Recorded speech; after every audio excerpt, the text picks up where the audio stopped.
Hello everyone. आज हम topic जिस पर डिस्कस करेंगे वो है हमारा इलेक्ट्रोलिटिक कंडक्टिविटी। मान लीजिए अगर आपके पास कोई मेटल का एक रॉड है। इस रॉड का मटेरियल आपको पता है कि किस मटेरियल का ये रॉड है। इसकी लेंथ आप मेजर कर सकते हो। आप इसका एरिया ऑफ क्रॉस सेक्शन निकाल सकते हो और इन तीनों के बेसिस पर आप इस पर्टिकुलर रॉड का रेजिस्टेंस फाइंड कर सकते हो। लेकिन क्या हो अगर हमारे पास कोई लिक्विड सोल्यूशन हो, तो उस लिक्विड सोल्यूशन की लेंथ कैसे मेजर करेंगे, उसका एरिया ऑफ क्रॉस सेक्शन कैसे फाइंड करेंगे। और आपको पता है कि जब तक ये दोनों नहीं होंगे तब तक हम सब्सटेंस का रेजिस्टेंस फाइंड नहीं कर सकते अकॉर्डिंग टू ओम्स लॉ। तो हम इस टॉपिक में जानने की कोशिश करेंगे कि अगर हमारे पास कोई इलेक्ट्रोलिटिक सोल्यूशन है तो उस इलेक्ट्रोलिटिक सोल्यूशन दैट मीन्स कि इलेक्ट्रोलाइट का रेजिस्टेंस या कंडक्टेंस या कंडक्टिविटी हम कैसे फाइंड कर सकते हैं। अगर कोई भी एक हमें फाइंड हो जाए तो जाहिर सी बात है कि बाकी सारी चीज़ों को हम आसानी से फाइंड आउट कर लेंगे। तो हम इस टॉपिक में मेनली डिस्कस करेंगे कि हम किसी भी इलेक्ट्रोलाइट की इलेक्ट्रिकल कंडक्टिविटी, इलेक्ट्रोलिटिक कंडक्टिविटी कैसे फाइंड करेंगे। यहां चलने से पहले, इस टॉपिक को डिस्कस करने से पहले बस एक छोटा सा रिमाइंडर आपके लिए। जो हमने पिछला टॉपिक डिस्कस किया था मोलर कंडक्टिविटी और इक्विवेलेंट कंडक्टिविटी का, उसको एक बार हम थोड़ा सा रिकैप कर लेते हैं और फिर हम लोग आगे बढ़ते हैं अपने आज के टॉपिक इलेक्ट्रोलिटिक कंडक्टिविटी पर। मोलर कंडक्टिविटी में आपको बताया गया था कि the conducting power of all the ions furnished bye 1 mole per liter of a solution is called molar conductivity। इसी तरीके से इक्विवेलेंट कंडक्टिविटी को एक्सप्लेन किया गया था कि the conducting power of all the ions present in 1 gram equivalent of a solution, 1 gram equivalent per liter of a solution is called its equivalent conductivity। Molar conductivity molarity यानी number of mole पर unit volume के साथ related था, जबकि जो हमारा equivalent conductivity है वो नॉर्मैलिटी दैट मीन्स कि number of gram equivalent per unit of volume के साथ रिलेटेड था।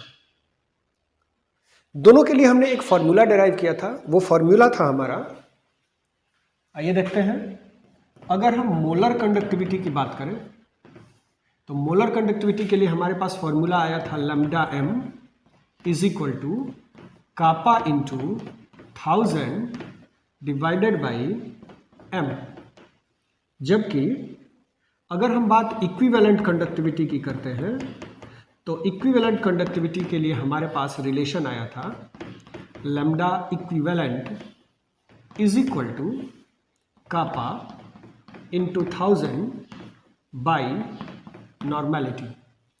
आप ये दोनों का दोनों फॉर्मूला याद कर लेंगे, नोट कर लेंगे। इन दोनों के बेसिस पर बहुत सारे न्यूमेरिकल्स को सॉल्व करने में आपको आसानी होगी, सहूलियत मिलेगी।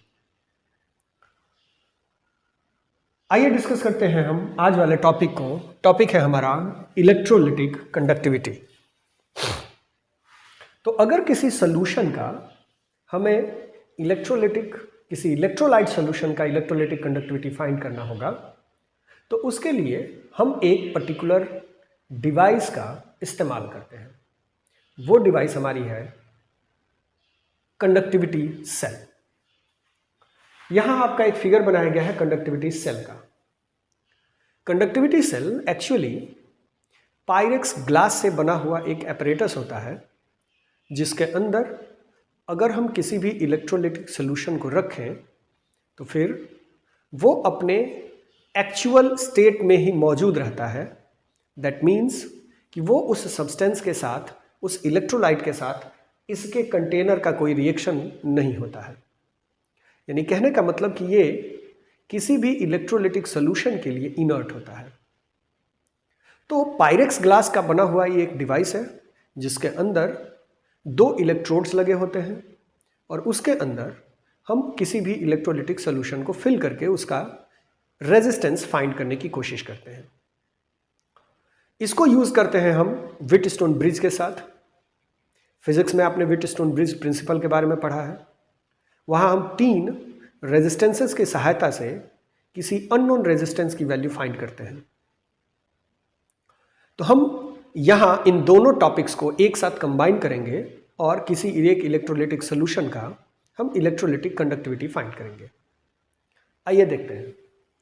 यह है हमारा कंडक्टिविटी सेल।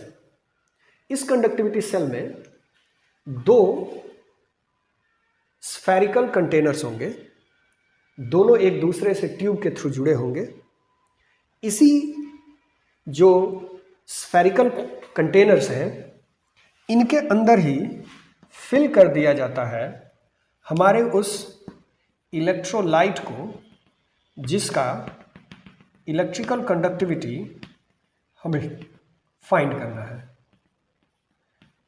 ये है हमारा वो इलेक्ट्रोलिटिक सॉल्यूशन, दैट मीन्स कि इलेक्ट्रोलाइट जिसका हमें electrical conductivity, electrolytic conductivity find करना है। इस पूरे डिवाइस को हम कहते हैं कंडक्टिविटी सेल। ये है हमारा कंडक्टिविटी सेल। इस कंडक्टिविटी सेल में 2 स्फेरिकल पार्ट होंगे, दोनों एक ट्यूब के थ्रू जुड़े होंगे। इस ट्यूब में ही ऊपर की तरफ एक पाथ बना होता है, एक पाइप लगी होती है जिसके थ्रू हो करके और हम अपने इलेक्ट्रोलाइट को इसके अंदर फिल करने की कोशिश करते हैं, फिल करते हैं। इनके अलावा इसके अंदर 2 इलेक्ट्रोड्स लगे होते हैं, एक्चुअली मेटल के 2 रॉड्स होते हैं। किसी भी कंडक्टिविटी सेल के अंदर इन दोनों रॉड्स के बीच की जो डिस्टेंस है वो फिक्स्ड होती है, कांस्टेंट होती है। इन दोनों रॉड या जो हमारी दोनों इलेक्ट्रोड्स हैं इनके बीच की डिस्टेंस को हम L अगर मान लें तो हम इस L को कहेंगे the distance between the electrodes. इसके अलावा जो इसके अंदर इलेक्ट्रोड्स डाले गए हैं जनरली नोबल मेटल्स के इलेक्ट्रोड यूज करेंगे। फॉर एग्जांपल या तो हम यहां प्लेटिनम की रॉड यूज करेंगे। तो इन दोनों रॉड्स का जो हमने यहां इलेक्ट्रोड के तौर पे यूज कर रखा है, इनका एरिया ऑफ क्रॉस सेक्शन भी हमारा कांस्टेंट होगा। मान लेते हैं एरिया ऑफ क्रॉस सेक्शन है हमारा A।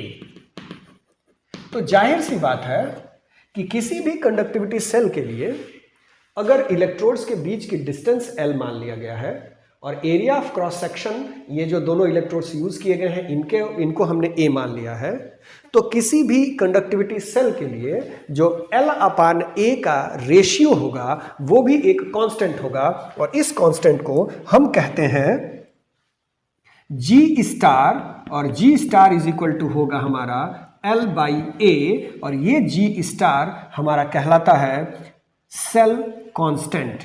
यानी किसी भी एक सेल के लिए, कंडक्टिविटी सेल के लिए L/A का रेशियो हमेशा कांस्टेंट होगा और उस रेशियो को हम कहेंगे G स्टार या फिर सेल कांस्टेंट। अब जिस भी सॉल्यूशन का हमें इलेक्ट्रोलिटिक कंडक्टिविटी फाइंड करना होगा इस कंटेनर के अंदर उसे फिल करेंगे और फिल करने के बाद उसे अटैच कर देते हैं व्हिटस्टोन ब्रिज के साथ। कैसे और व्हिटस्टोन ब्रिज है क्या, पहले उसको भी हम लोग डिस्कस कर लेते हैं। तो ये था हमारा कंडक्टिविटी सेल। दूसरा जो है हमारा इसी से रिलेटेड वो है हमारा व्हिटस्टोन ब्रिज। देखिए व्हिटस्टोन ब्रिज क्या होता है।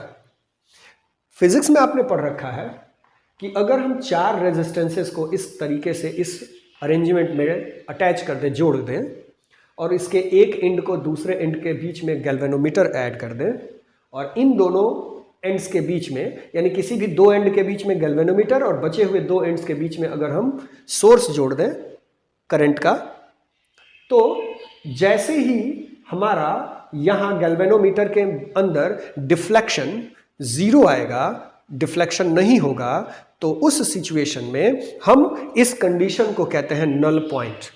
फिर से समझिए, मान लीजिए कि हमारे पास R1 रेजिस्टेंस है और R2 रेजिस्टेंस है, R4 रेजिस्टेंस है और R3 रेजिस्टेंस है। इन चारों में से R1 की वैल्यू हमें पता है, ठीक है, R4 की वैल्यू भी हमें पता है, R2 जो है ये हमारा एक वेरिएबल रेजिस्टेंस है जिसको कि हम रियोस्टेट कहते हैं।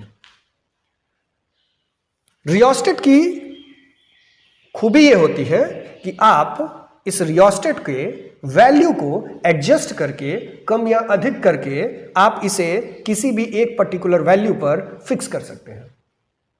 तो R1 हमें पता है, R4 पता है, रियोस्टेट R2 की वैल्यू को एडजस्ट करके इसकी भी वैल्यू को कैलकुलेट किया जा सकता है, और R3 हमारा अननोन रेजिस्टेंस है, यानी R3 को हम मान लेते हैं अननोन रेजिस्टेंस, यानी R3 है हमारा अननोन रेजिस्टेंस।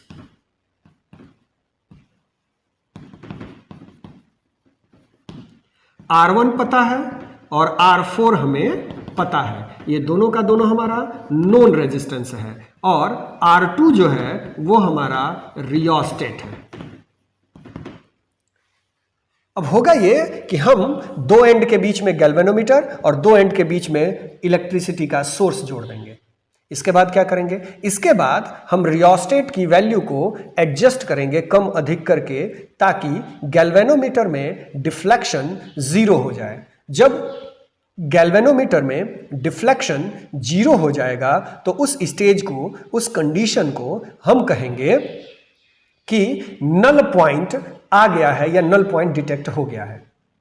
यानी रियोस्टेट की वैल्यू को कम अधिक करके R1 और R4 की सहायता से हम अननोन रेजिस्टेंस R3 की वैल्यू को कैलकुलेट कर सकते हैं। जब हम R2 यानी कि रियोस्टेट की वैल्यू इस तरीके से एडजस्ट करेंगे कि गैल्वेनोमीटर के अंदर कोई डिफ्लेक्शन नहीं होगा, तो हम उस कंडीशन को कहेंगे कि नल पॉइंट आ गया, और जब नल पॉइंट आ जाएगा तब हम अप्लाई करेंगे व्हिटस्टोन ब्रिज प्रिंसिपल, और व्हिटस्टोन ब्रिज प्रिंसिपल कहता है R1 upon R2 is equal to R3 upon R4, और इस फॉर्मूले के थ्रू हम अननोन रेजिस्टेंस R3 की वैल्यू कैलकुलेट कर सकते हैं, और इस बेस पर अगर हम R3 दैट मीन्स की X की वैल्यू कैलकुलेट करेंगे तो हमारी वैल्यू हो जाएगी R1 into R4 divided by R2। तो फॉर्मूला हो जाएगा R1 into R4 divided by R2। तो ये हमारा फॉर्मूला है जिसके बेसिस पर हम किसी भी अननोन रेजिस्टेंस की वैल्यू,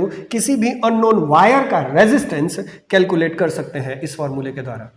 ध्यान रखेंगे कि अगर हम इसको A एंड, इसको B, इसको C, इसको D एंड मानते हैं तो हमेशा जिसको हमें जिस वायर की रेजिस्टेंस हमें फाइंड करनी है उसको AD पर रखेंगे, और रियोस्टेट को BC पर रखेंगे।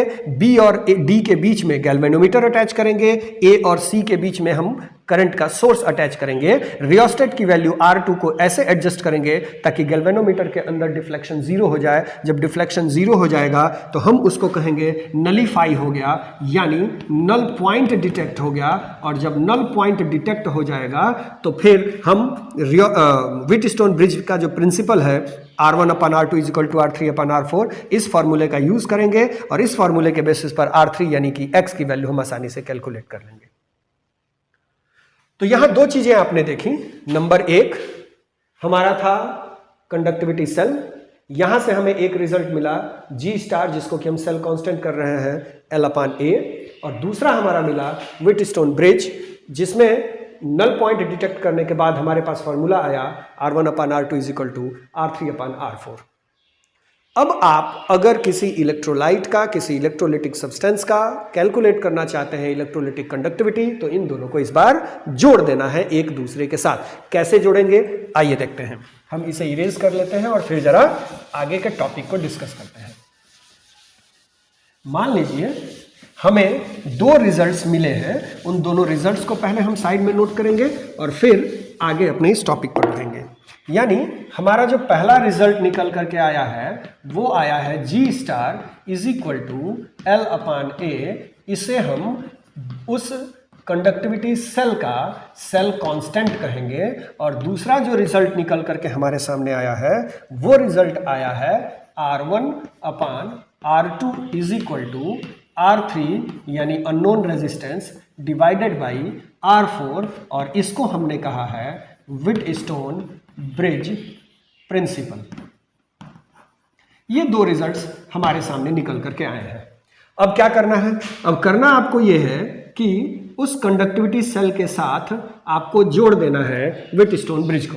तो आप अगर देखें ध्यान से तो ये है हमारा व्हिटस्टोन ब्रिज, जिसमें ये हमारा R1 है, ये हमारा R2 है रियोस्टेट, यहाँ R3 था और ये हमारा R4 है, और A और साथ ही साथ C के बीच में हमने जोड़ दिया है इलेक्ट्रिक करंट के सोर्स को, B और D के बीच में हमने जोड़ दिया है गैल्वेनोमीटर को, और जो R3 था यानी AD था, इस R3 की जगह पर हमने जो हमारा कंडक्टिविटी सेल था उन दोनों के इलेक्ट्रोड को, एक एंड को D पॉइंट पर और दूसरे एंड को A पॉइंट पर हमने ऐड कर दिया है, अटैच कर दिया है। यानी जो हमारा अननोन रेजिस्टेंस था उस अननोन रेजिस्टेंस के लिए हमने इस कंडक्टिविटी सेल का यूज किया है। इस कंडक्टिविटी सेल के अंदर फिल किया है हमने उस इलेक्ट्रोलाइट को, और इस इलेक्ट्रोलाइट को फिल करने के बाद हमने इसके एक इलेक्ट्रोड को A एंड पर और एक इलेक्ट्रोड को D एंड पर ऐड कर दिया है। यानी जहां पहले हमारा अननोन रेजिस्टेंस था, अब उस जगह पर हमारा इलेक्ट्रोलाइटिक सेल का कंडक्टिविटी सेल का जो इलेक्ट्रोड्स हैं उन दोनों को जोड़ दिया गया है। अब हमने यहां यूज किया है गैल्वेनोमीटर को। अब अगर मान लीजिए कि हम करंट फ्लो कराते हैं तो करंट दो तरीके की होगी, AC और DC। तो जनरली हम इस तरीके के एक्सपेरिमेंट्स के लिए DC का यूज करते हैं। अगर हम DC का यूज करेंगे तो आपको पता है कि गैल्वेनोमीटर DC पर अच्छा वर्क करता है, AC पर उसकी कॉइल्स डैमेज हो जाती हैं। तो जाहिर सी बात है कि हम गैल्वेनोमीटर के थ्रू नल पॉइंट डिटेक्ट कर रहे हैं, तो जाहिर सी बात है कि उसके लिए हम DC का ही इस्तेमाल करेंगे। सपोज हमने DC जोड़ दिया। जैसे ही DC जोड़ेंगे, DC इलेक्ट्रोलाइट्स के अंदर एक इफेक्ट काज करता है, उसको हम कहते हैं पोलराइजेशन इफेक्ट। टर्म है हमारा पोलराइजेशन। पोलराइजेशन का मतलब है कि इसके अंदर जो भी इलेक्ट्रोलाइट यूज किया गया होगा वो अपने आयंस में कन्वर्ट हो गया होगा। यानी मान लीजिए कि अगर हमने इसके अंदर सोडियम क्लोराइड का एक्वस सोल्यूशन ले रखा होगा, तो जैसे ही हम यहां DC जोड़ेंगे और पूरा सिस्टम सेटअप करेंगे, तुरंत ये NaCl Na+ आयन एक्वस और Cl- आयन एक्वस के फॉर्म में कन्वर्ट हो जाएगा। अब सोचिए कि अगर सोल्यूशन के अंदर Na+ आयन और Cl- आयन बन गया, आयंस बन गए, तो नंबर ऑफ आयंस जैसे जैसे बढ़ेंगे इलेक्ट्रिकल कंडक्टिविटी बढ़ती जाएगी, इलेक्ट्रोलाइटिक कंडक्टिविटी बढ़ती जाएगी। यानी एक्चुअल सोडियम क्लोराइड का हम अगर रेजिस्टेंस फाइंड करने की कोशिश करेंगे तो वो नहीं पता चल पाएगा, क्योंकि अब वो आयंस में बदल गया है और अब जो इलेक्ट्रोलाइटिक कंडक्टिविटी मिलेगी वो आयंस की मिल जाएगी। या ये कह सकते हैं कि हमारा सोडियम क्लोराइड का रेजिस्टेंस कम हो जाएगा क्योंकि अब आयंस बन गए हैं।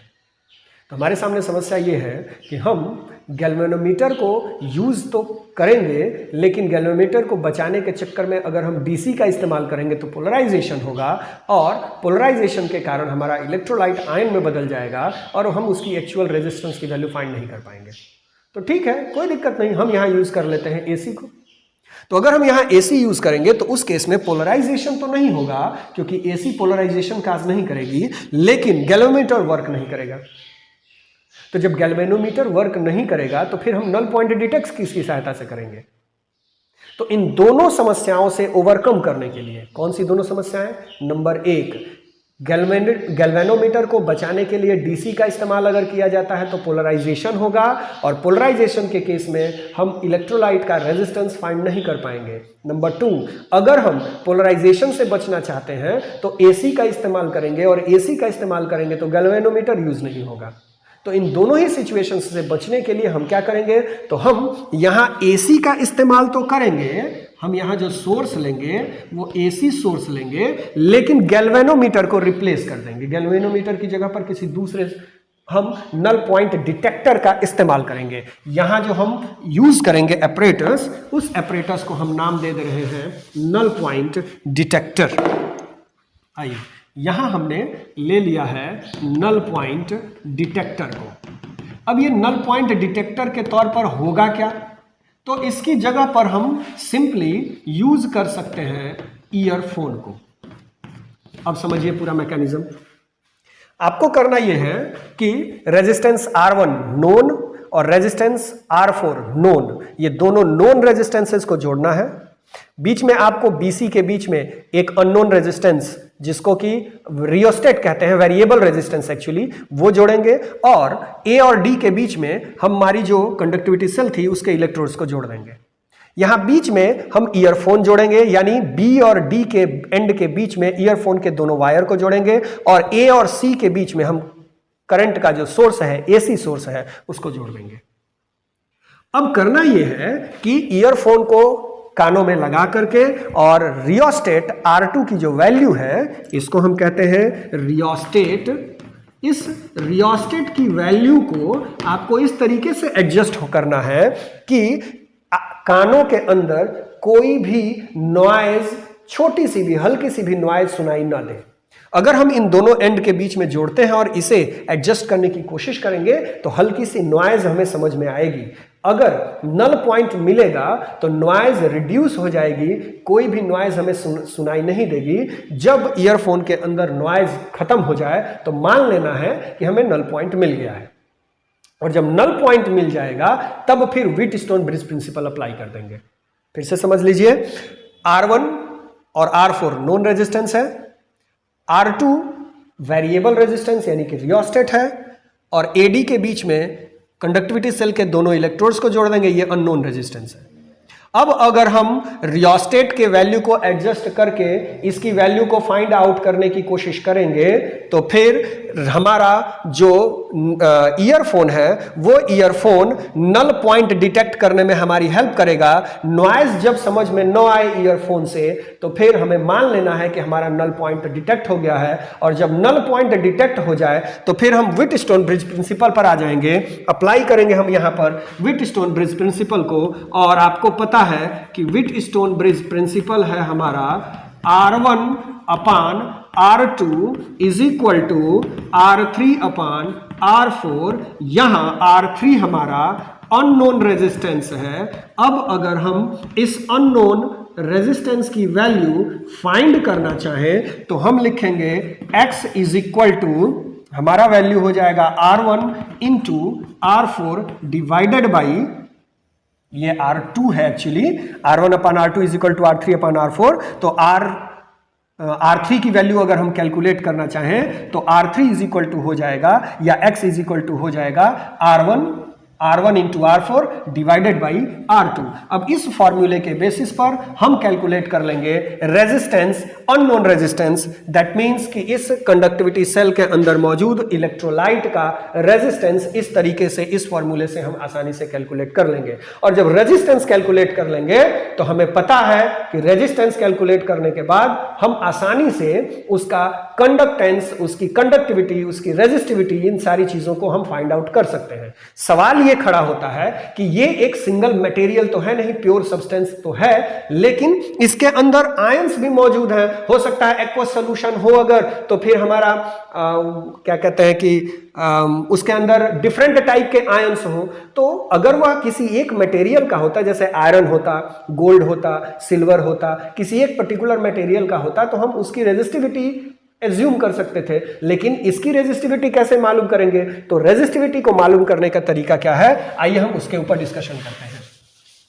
देखिए, अगर मान लीजिए कि हम इसका यूज करें, हमें पता है रेजिस्टेंस इज इक्वल टू, हमने पढ़ा है resistance is equal to rho L upon A।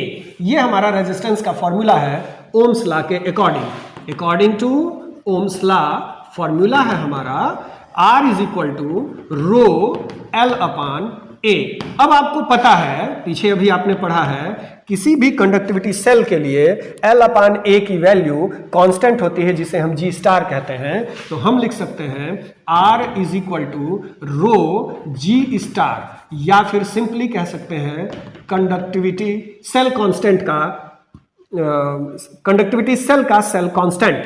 यानी हम लिख सकते हैं resistance is equal to resistivity multiplied by cell constant. अब आइए, इस डेरिवेशन से, इस इक्वेशन से और भी कई चीजें फाइंड आउट की जा सकती हैं। कैसे? हम लिख सकते हैं G star is equal to what? तो G star is equal to लिख सकते हैं R इंटू 1 बाई रो। अब आपको पता है कि 1 बाई रो क्या है हमारा? तो 1 बाई रो रेजिस्टिविटी का उल्टा है, यानी ये कंडक्टिविटी होगी, और कंडक्टिविटी को आपको पता है कि हम कापा से इंडिकेट करते हैं। तो हम लिख सकते हैं G star is equal to resistance into kappa. तो एक रिलेशन ये भी हो सकता है हमारा। इसको इक्वेशन फर्स्ट मान लिया जाए, इसको इक्वेशन सेकंड मान लिया जाए।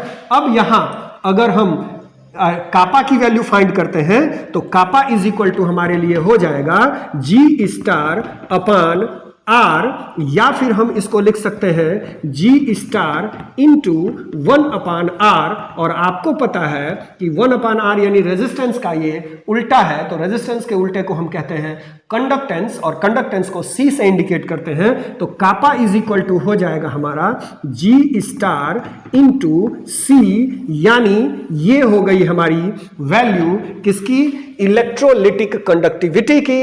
इलेक्ट्रोलिटिक कंडक्टिविटी को फाइंड करने का तरीका होगा kappa is equal to G star into C, यानी हम लिखेंगे electrolytic conductivity is equal to हो जाएगा हमारा कापा इज इक्वल टू होगा हमारा cell constant multiplied by C यानी कि कंडक्टेंस।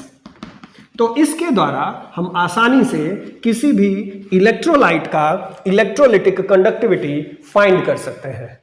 तो फिर से एक बार मैं रिकैप कर दे रहा हूं आपके लिए।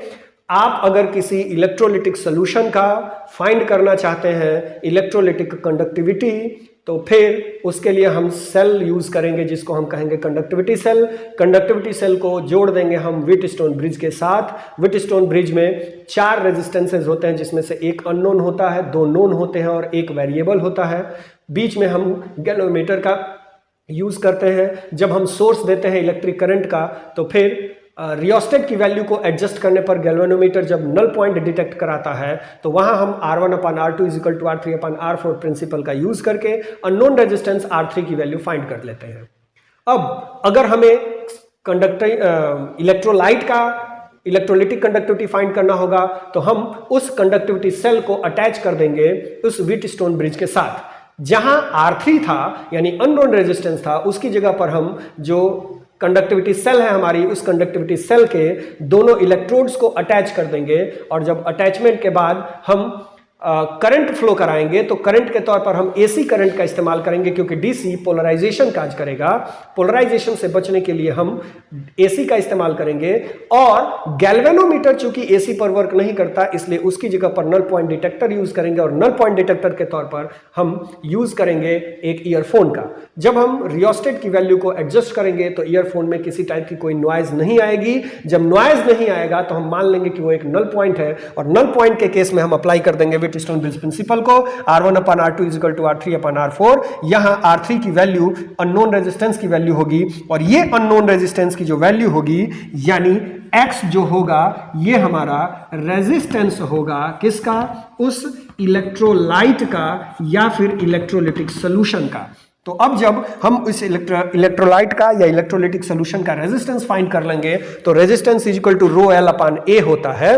अब एल अपान ए को हम कहते हैं जी स्टार, तो हम लिख सकते हैं R is equal to rho into G star. ये हमारा इक्वेशन नंबर फर्स्ट है। यानी हम कह सकते हैं the resistance of an electrolyte is equal to the resistivity of electrolyte multiplied by the cell constant.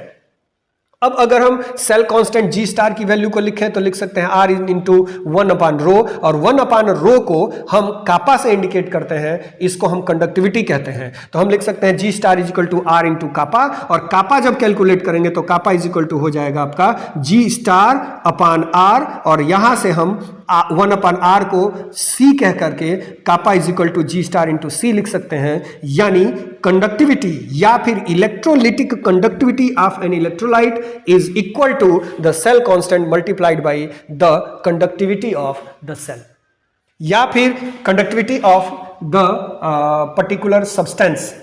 यानी हम लिख सकते हैं कि kappa is equal to cell constant G star multiplied by conductance of the electrolytic solution, और conductance को हम C से इंडिकेट करते हैं। तो 2-3 फार्मूलाज आपके सामने आ गए हैं। आइए उन 2-3 फार्मूलाज को हम आपके सामने पुट करते हैं, रखते हैं, और फिर उनके बेसिस पर हम अगले टॉपिक को डिस्कस करेंगे, अपने अगले न्यूमेरिकल को सॉल्व करेंगे। यानी हमारा पहला रिलेशन आया है G star is equal to L upon A का, दूसरा रिलेशन आया है हमारा R1 upon R2 is equal to X upon R4, तीसरा जो रिलेशन आया है हमारा वो आया है kappa is equal to G star into C, चौथा रिलेशन आया है हमारा G star is equal to R into kappa, और इसी फॉर्मूले के बेसिस पर हम किसी भी इलेक्ट्रोलिटिक सॉल्यूशन का इलेक्ट्रोलिटिक कंडक्टिविटी फाइंड कर सकते हैं, और G star is equal to R into K से हम आसानी से किसी भी इलेक्ट्रोलिटिक सॉल्यूशन का रेजिस्टेंस भी फाइंड कर सकते हैं। यानी कुल मिलाकर के हम इलेक्ट्रोलिटिक कंडक्टिविटी को फाइंड करने के लिए हम कंडक्टिविटी सेल और व्हिटस्टोन ब्रिज प्रिंसिपल का यूज करेंगे। इसके बेसिस पर कैसे न्यूमेरिकल्स होंगे ये हम अगले सेक्शन में डिस्कस करेंगे। Till then, thank you very much, have a good day.